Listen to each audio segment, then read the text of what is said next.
So I've been using Anki every day for over a year now, and in this video I just wanted to kind of share my experiences of using Anki coming from someone who's actually never used Anki before to then going into using it every single day. So this video, you might want to watch it if either you've heard of Anki or you use Anki already but struggle with motivation to use it every day. Just because I'll go through my experiences of after having used it every single day, has it actually made any difference? Would I recommend you to use it? And what are the actual, things that I've learned from using Anki every day? So that's what this video will be about. If you don't want to watch the whole video, the answer is basically yes, it was useful, and use Anki if you're watching it for the sole purpose of whether you should use Anki or not. However, if you are lacking motivation or want to know more detail, then keep watching as I'll explain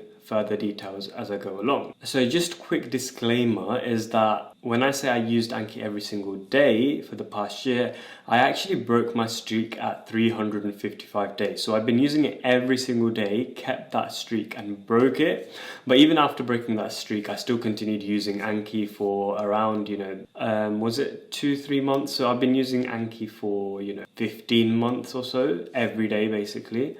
And the first thing is that actually it's quite hard to get started and make Anki into a daily habit, especially for me when I'd just never done Anki before. Going from, making notes and just studying the traditional passive methods after having discovered this spaced repetition and active repetition, active recall kind of situation and thinking, let me give it a go, to actually sitting down and changing the way I entirely view and make notes. In A level, in GCSE, I'd been writing notes down, I'd been studying, I'd been reading textbooks, I'd been answering past questions, to then moving on to this new modern approach of studying, which is apparently backed by science because it's got evidence-based and blah, blah, blah, blah, and I didn't really know what I was doing. I actually started Anki and then I quit. I was like, listen, this is not helping. I don't think I'm learning from this. I find it very, very difficult. And some of you might be going through that right now. So what, kind of was I doing wrong? And how did I then recover from that situation to going on to using Anki successfully every day? Firstly, I've discovered my settings were wrong, right? So when your settings are wrong, what can happen is either you get cards that are too easy, that way you lose focus and you just think there's no point doing this, or you get cards that are too hard, in which case Anki becomes a chore and it's like, why am I even doing this when I'm not benefiting from it? You need to hit that Goldilocks, that sweet spot of that setting that just about challenges you, but it's not too challenging that you give up, or it's not too easy that you find it useless. And so I've made an entire video on the settings, optimal settings that I recommend for people. So if you haven't checked that out, then make sure to check that if you're just looking for settings and things, if that's what you're struggling with. But the other thing was that I wasn't making good cards. And what I mean by good cards are cards that are simple. They are not necessarily easy because the topics you're learning might be difficult. They contain what's called the minimum information principle, which is that one card should contain one piece of information. Because the problem with having a card with multiple pieces of information, and this is what I was doing, I was literally making cards and I was putting as much info as I can into the card. And then when I was recalling that card, I was recalling some aspects of the card, but then forgetting the rest. So then it's like, oh, well, did I get that wrong? Do I review the whole thing again? Or do I say, oh, okay, I got it right and then mark it as good? So that's not a very effective way of doing things because it just keeps it hard to distill down what you do know and what you don't. And the other thing was that initially when I kept getting cards wrong, I was like beating myself up about it. But actually, this is the whole reason why you're doing Anki. You can make mistakes when you're learning so that then you learn from it, and so hopefully in the exam you'll get that information right because you've learned from your mistakes, right? As human creatures in this world, we make loads of mistakes. As long as we learn from our mistake, that's completely fine. Our purpose as a student is to learn and to appreciate that we'll make mistakes and that we don't know anything, but what's more important is to find out what we don't know and learn from it. So once I got over that mindset aspect of, letting go of my ego being hurt when I get things wrong, I felt free to get things wrong all the time. I was confidently getting things wrong, knowing that I'm learning and knowing that that's basically why I'm doing the Anki, and that basically defines a student in the first place. So it comes down to kind of reflecting and letting go of your ego and not being hurt by getting things wrong, and actually not feeling afraid to get things wrong all the time. In fact, when I get things wrong, I learn and I remember more than I get things right, because even, on the wards, for context, I don't know if you're watching this video for the first time, I used Anki to study medicine in medical school. So on the wards, when, a doctor asked you a question and you get it right, it's like, okay, you already knew that information, that's why you got it right. However, if you get something wrong, so when I got something wrong, I would actually then learn more effectively from that, because it helped me identify a gap in my knowledge. So then I can either make an Anki card out of that so I don't get the same question wrong again, or I can research that at home in a bit more depth. Because what's the point of just being asked questions that you already know the answer to? You're not learning anything new, so you're not fulfilling your role as a student, as a learner. So letting go of your ego, not being afraid to get things wrong, because I see it all the time, like with other, colleagues and things in ward rounds, when they get things wrong, you can see, they're a bit embarrassed or whatever, but actually, what is the point of getting everything right? What's the point of being a student if you already know all the answers? The best way, in my opinion, is to get things wrong. As long as you have, this is what I don't like, is the people that kind of make you feel bad about getting things wrong and make you feel like you don't know anything. However, the ones that are supportive and the ones that teach you actually help you to progress and grow and develop and learn more as a person, and that I think is the most effective way to actually do things. Anyway, got off on a bit of a tangent there. I was talking about Anki and being not afraid to hit the again button. So once I got over that, make sure you set a rule for yourself. If you got the card wrong, hit again. If you got it good, mark that as you getting it right and move on. And don't think twice about it. Right? Because Anki does what it needs to do. It does its magic, right? It's got its scheduler, so it will show you the cards that you need to see more often because you're weaker at them, and it will show you the cards that you already know less often because you already know them, so it will act more as a reminder rather than as a learning aspect. So Anki's algorithm and scheduling and all of that is very good in terms of that. But if you don't have good cards, you're just wasting your time. And if you don't have good settings, you're not learning effectively. So I've also made another video on how to make effective Anki cards if that's what you're struggling with. So then check that out. But once I got over the hurdle of making good cards that are simple, that are not too challenging but not too easy, with the right settings, doing my reviews regularly, and developing a habit of doing it regularly as well. And this is the other thing, is that if you want Anki to be effective, you need to do it every day. Because if you skip one day, I'm sure you've seen memes of skipping one day and having like 1,000 reviews the next day or whatever, those USMLE memes. But in order to avoid that, you need to develop a simple habit of just getting through your reviews every single day. So that means making sure you set a time to do your Anki. What I did was, as soon as I woke up, I would do my morning routine, eat breakfast, and then do Anki either after breakfast or while I'm eating my breakfast. That way I know that, right, every single morning is when I do my Anki. If you don't set yourself time for that, or if you don't schedule in when you're doing your Anki, what will happen is that it will go down to the bottom of your priority and you'll never get it done. And you won't do it one day and you'll think, oh, it's fine, I'll do it tomorrow. I didn't really do it today because, I had to go to the gym or blah, blah, blah. You make excuses and you keep not prioritizing. If you prioritize it as part of your schedule and say, right, listen, no matter what, I'm going to do my Anki, it gets done, right? But then if you're not doing your Anki, you might want to evaluate what the reason is. Is it because it's taking too long and you don't have time for that during the day?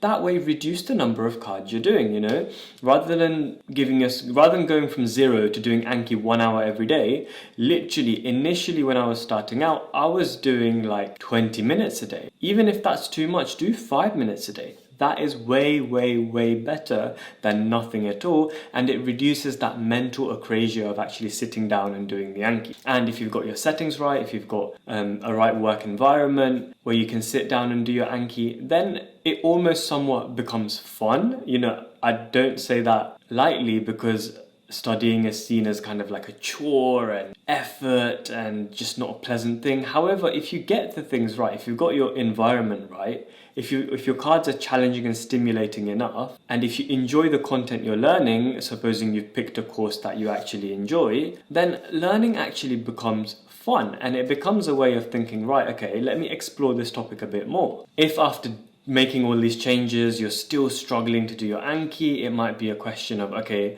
do I actually enjoy the topic that I'm studying? Is that why I'm not liking it, and is that why I'm not doing it?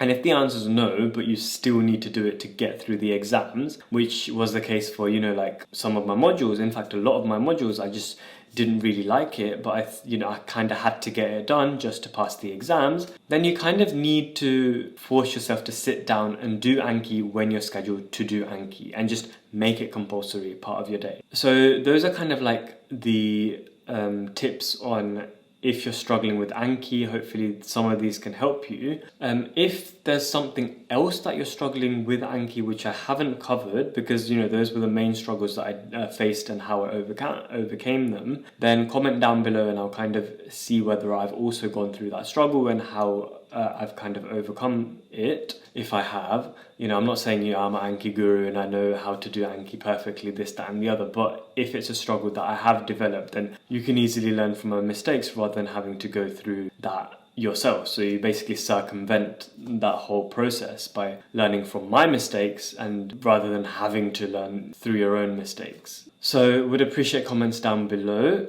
and you know, commenting, liking, all of that engagement also helps support the channel as well. So if you're new, I might as well throw in a cheeky little subscribe if you want kind of vibe. But anyway, I think I'll move on to talking about then what the benefits of Anki I've noticed are, and hopefully this should kind of give you an idea if you're trying to decide whether you should do Anki or not long term, why I think you should. Right, so the first thing is you will just know your information a lot better. You will make connections that you didn't even think you were capable of making. Like for example, let's say, you know, because the thing is, when you're doing an Anki card, you have to recall that card quickly, right? So let's say if you give me a name of a medication, I'll recall that information very quickly. So what happens then when you're going to the wards, blah, blah, blah, and you see that information and you've got an Anki card on it, that will immediately come to the front of your mind. And that's very, very handy, because that way you're not wasting time to make decisions. You've already got that information at the top of your mind. It takes a long time to realize, but when you start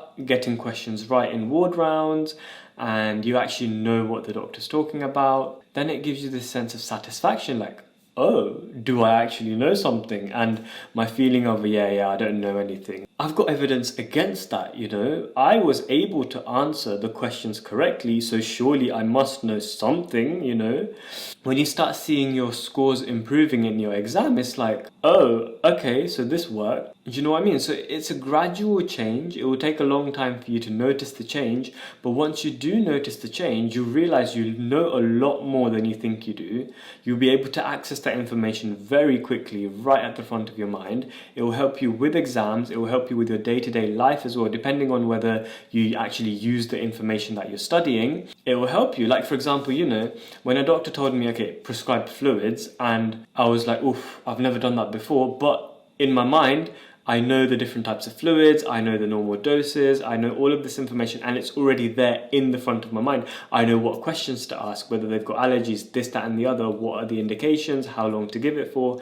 Because I've studied that already, all the information is in my mind. I just have to now use the information I know to solve that problem that's being presented to me, and it's a lot easier and a lot quicker when you just know the information because you've been studying it, because it's in your Anki deck. Another example I'll give is when a doctor asked me to interpret an ECG, and I was like, oh, this is a challenge, right? I haven't done that in a long time, but I'd have had Anki cards about the different parts of the ECG. So then when she was asking me questions and I was actually able to answer them, I was like, oh, okay, I think I actually do know. Whereas before, I would be like, oh yeah, I haven't done it in a long time and I've actually forgotten everything, and it's almost as if I'm learning from scratch, and when they do explain it, it's like, oh yeah, that rings a bell, very faint bell. Whereas imagine now the bells are ringing loud and clear, you're remembering things, you know what's going, you know what they're talking about. Everything just makes a lot more sense. Everything gets a lot more easier.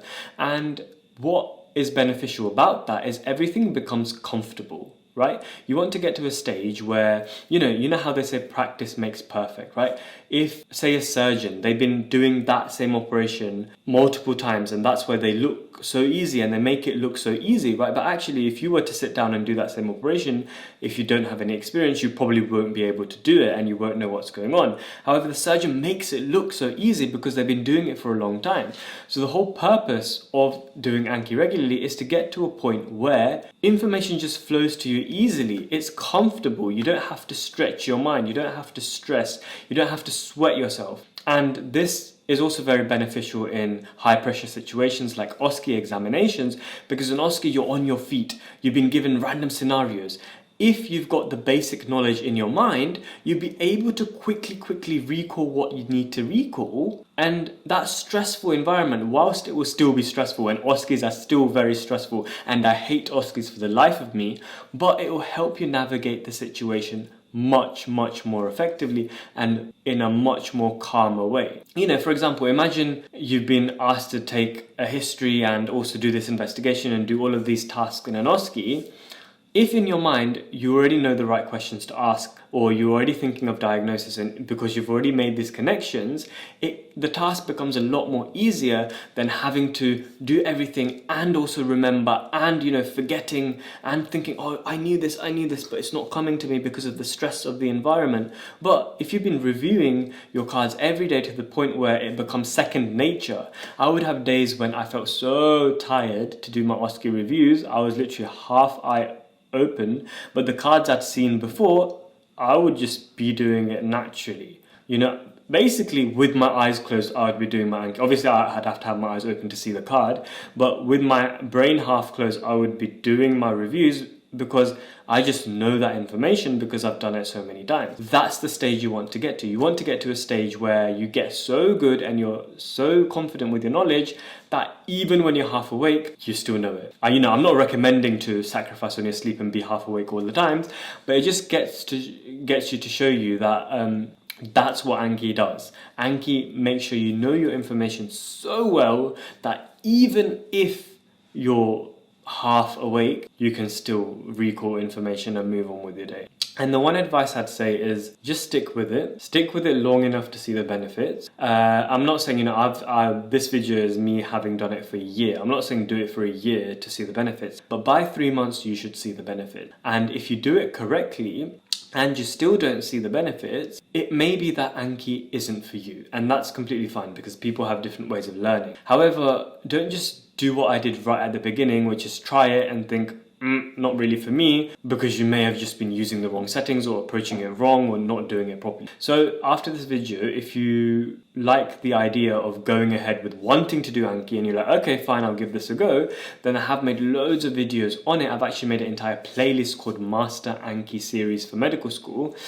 So whether you're studying medicine or not, it's the same principles. You don't have to be studying medicine. It's just medical students are Anki is traditionally seen as something that medical students use, but whether you're studying, history or geography or economics or anything else, the same principle applies, and I think you'd benefit highly from giving Anki a go.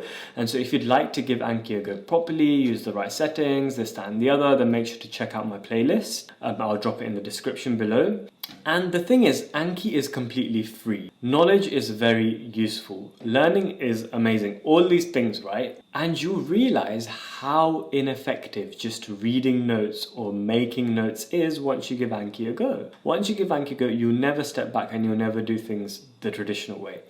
Having said that, I've now stopped using Anki, just, as a full disclaimer, because I've now finished my medical school finals. So I thought, right, why am I going to continue using Anki? But even still, that knowledge is still residual there. Do you know what I mean? It's not like I've just lost the knowledge.